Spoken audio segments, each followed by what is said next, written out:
Bakit magsasalita? Lalapit sila sa inyo. Iaabot ang konting pera, mapaligaya po. Mapaligaya siguro kayo. Baka wala pang isang araw. Baka lahat ng araw lang, walang yung binigay. Ang katapat ulog sa loob ng 6 na taon, 5 piso isang araw. Sa harap ng napakamahal na bilihin na sa araw-araw ay nagiging hamon sa bawat isang Pilipino. Maawa po kayo sa ating bansa. Maawa kayo sa inyong pamilya. Huwag kayong papayag na insultuhin kayo. Ang Pilipino ay merong dangal. Ang Pilipino hindi na ipagpapalit ang kanyang dangal. Ayaw ng Pilipino ang ayuda. Alam po ninyo ang ayuda. Kailangan lamang po natin yan sa panahon ng krisis. Nasunugan, tulungan mo. Nabagyo, nabaha, tulungan mo. Yan ang galing Pilipino. Pero kaya sa pupunta, dala-dala yung ayuda sa'yo. Para sa ganun, ay maling lang kanya. Para sa ganun, sa kinang ng perang dala-dala niya, baka sakaling ikaw ay mailigaw niya. Binabayaran niya ang boto. Huwag po ninyong ipagbibili ang kinabukasan. Ang Pilipino po, kahit mahirap ang kanyang buhay, ang gusto niya, ang gusto ng Pilipino, bigyan mo siya ng pagkakataong makapagtrabaho. Yun ang gusto ng Pilipino. Ang Pilipino ay mayroong karangalan. Ganun po ang dapat inyong gawin. Meron kayong pagpipilian. 2 teams lamang ito. Yung team namin po, Team Suka. Tinawag po kami nagbebenta at bumibili ng suka. Huwag po kayo magagalit. Pabayaan nyo na po. Okay lamang po yan. Kasi po kung sa dalaga, kaya po na maraming dalaga namin dito po yan. Ang gaganda pa. Kapag ang dalaga may asin, compliment po yun. Ang tinsuka ay may asin. Yung kabila,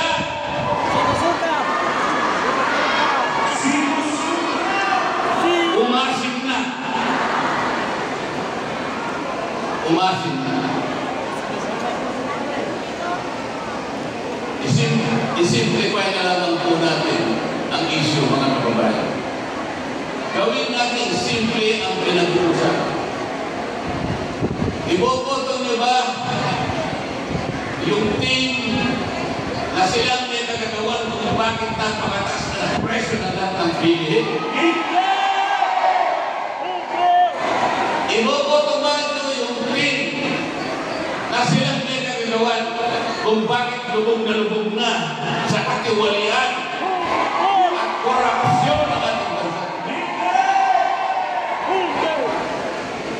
Pati pera ko ng PhilHealth, inulimpat na. Pati pera ng PBIC, inulimpat na.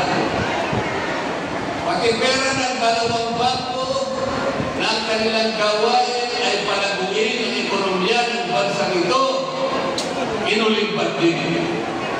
At inilagay nila ang mga pera yan sa mga proyekto na sila magkikita.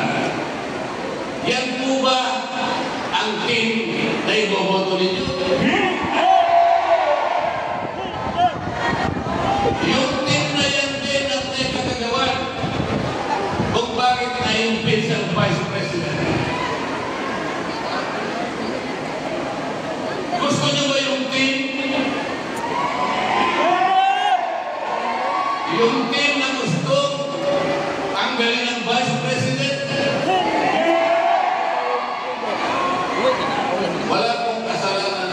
Vice President.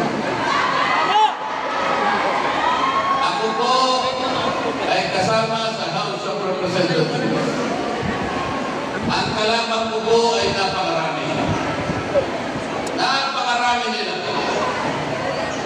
Ngunit sinasabi ko sa kanila, mali ang batayan ninyo.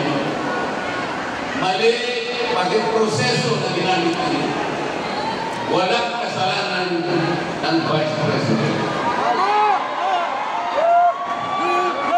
Yang team na yan ang gumawa ng paraan para sa ganun ma-impeach ang Vice President.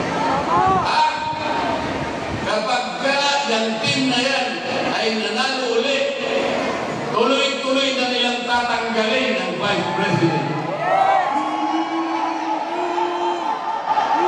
Alalahanin po ninyo mga kababayan, ang ating pangalawang Pangulo Sara Duterte ay inihalan ng mahigit 32 milyong Pilipino. Ang bawat isa sa inyo ay kasama doon sa bumoto sa yung kapangyarihan na ibinigay ninyo sa Vice President, basta-basta na lang nilang tatanggalin. Yun po yung team na lalapit uli sa inyo. Sila po uli ang lalapit sa inyo. Lalapit na nagmamagandang puso. Ewan ko naman kung papansin inyo.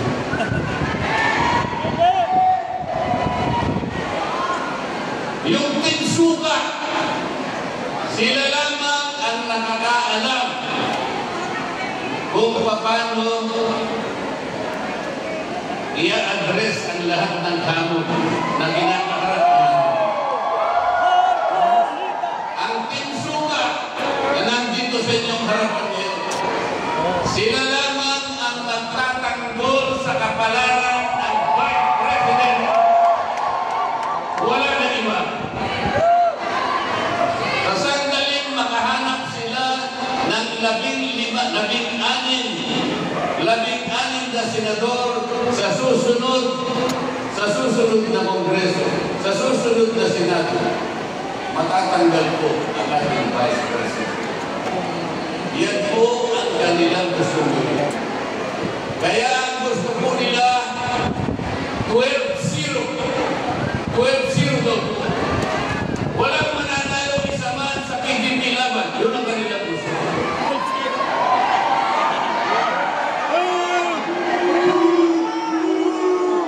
Sapagkat gusto nilang siguruhin na matatanggal ang Vice President. Papayag po ba kayo na mangyari ito?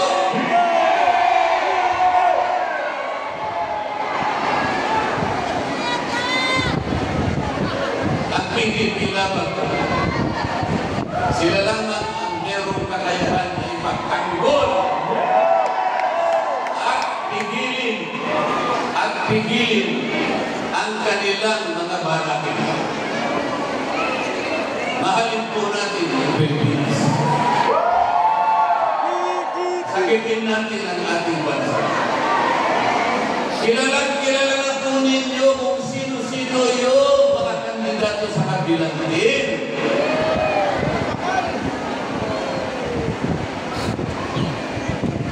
Kilala na po ninyo ang bansa.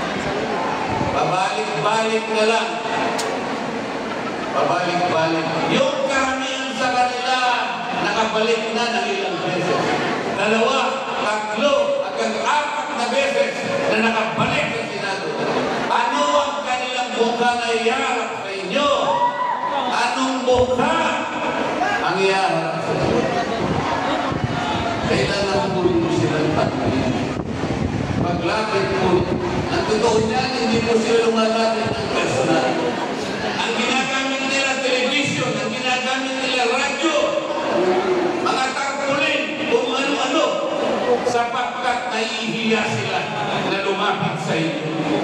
Sapagkat titingnan nyo sila sa kanilang mga mata, hindi sila makakatingin sa inyo.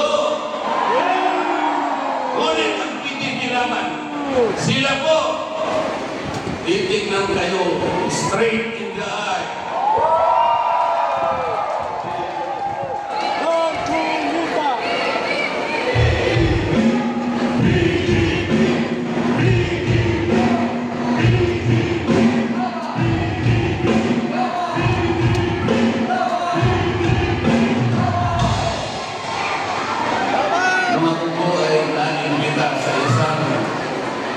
Organisasyon ng mga scientists. Ang pangalan po ng kanilang organisasyon ay Filipino Scientist Society. Noong kanilang 81st founding anniversary, ako po ay pumunta sa kanila sapagkat inimbitahan din po ako makapagsalita sa kanila. Napakarami po pala nila na-invento ng mga gamit na mahalaga at nagagamit po ng bawat isang Pilipino. Baka hindi po ninyo alam yung Filipino Inventor Society. Sila po ang naka-invento ng karaoke. Sila rin ang naka-invento ng yoyo. Filipino pala. Sila po yung naka-invento rin ng bamboo incubator. Naka-invento rin po sila ng unsinkable portable boat. Mahalagang bagay po. At saka isang napakamahalagang pantigin na ginagamit sa ating mga barko. Pero din po sila na-invento 3-in-1 GB. Pati pala yung banana ketchup. Sila pala ang naka-invento. Tinanong ko po sila bago ako umalis. Napakarami po pala ninyong nagawang invention para sa ating mga mamayan Pilipino. Bakit nakalimutan po ninyo ang isa sa pinakamahalaga, lalo-lalo na po sa panahon ng eleksyon? Kasi po ba, sa dami po ng mga kumakandidato, nahihirapan po yung ating mga mamamayan na pumili. Yung iba po kasi na ililigaw sapagkat may talaga lang kung ano-ano. Yung katangian po, mahirap pong sumato. Kung ano lang karanasan, kung ano experience yan, nahihirapan po ang ating mga mamamayan. Pero kung naka-invento po kayo ng isang aparato, ilalagay po natin sa harapan ng Comelec doon sa Intramuros. Simple lang po ang gagawin po. Lahat po ng kumakandidatong mga senador, padaanin po natin sa aparato. Para yung mga scanner na kapag kayo po ay maglalakbay sa ibang bansa, tumataan po kayo sa isang scanner.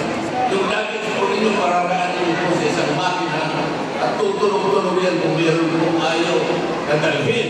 Pati po kayo may natusan po na talagang malinis ang katawan ninyo na kayo makalalagpas diyan sa mekanismo na yan.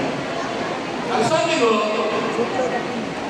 kung kayo po naka-invento ng aparatong katulad ko, lahat po ng kandidatong senador,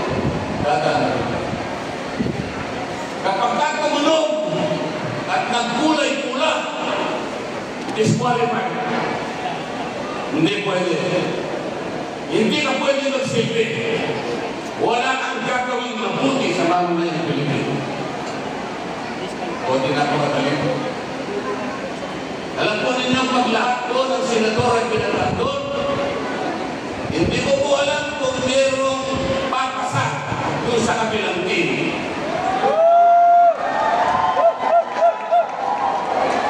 Sabihin nila man, lahat po nung siya, makagagaan po doon.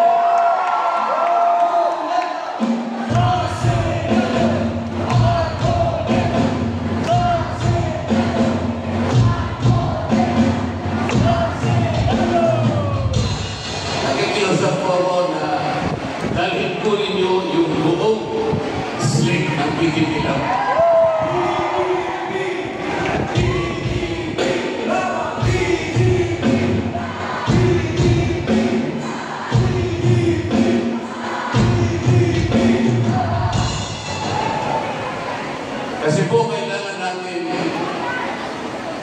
ipigil para hindi matanggal ng Vice President. Lahat po ng ayaw, lahat po ng gustong manatili ang Vice President, lahat po kayo'y hinahamon namin. Dalhin po nyo lahat ang PDP laban.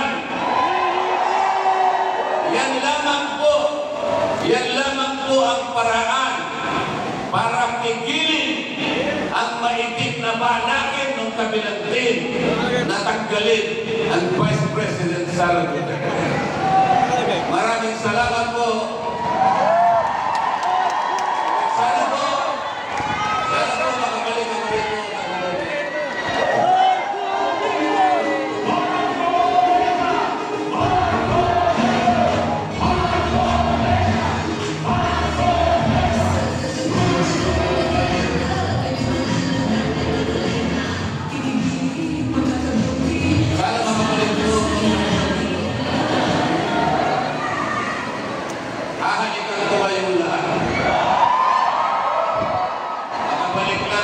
Bilang ka na senador ng ating Republika.